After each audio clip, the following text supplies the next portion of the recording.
রাজশাহী নগরীর ভদ্রা জামালপুর রেল লাইনের পাশে মাদকবিরোধী সচেতনামূলক প্রচারণা চালিয়েছেন যুবদলের সদস্য সচিব রফিকুল ইসলাম রবি।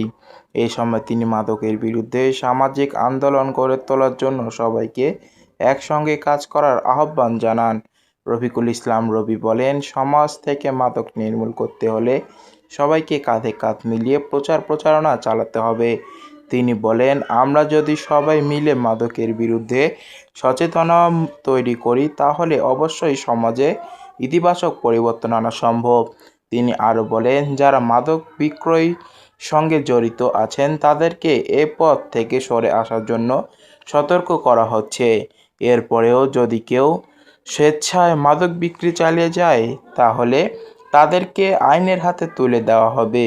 এ সময় এলাকাবাসীর মধ্যে মাদকের ক্ষতিকর দিক তুলে ধরে সচেতনতা সৃষ্টি করার লক্ষ্যে বিভিন্ন বার্তা প্রচার করা হয়। উপস্থিতরা মাদকমুক্ত সমাজ গঠনে একসঙ্গে কাজ করার প্রত্যাশা ব্যক্ত করেন।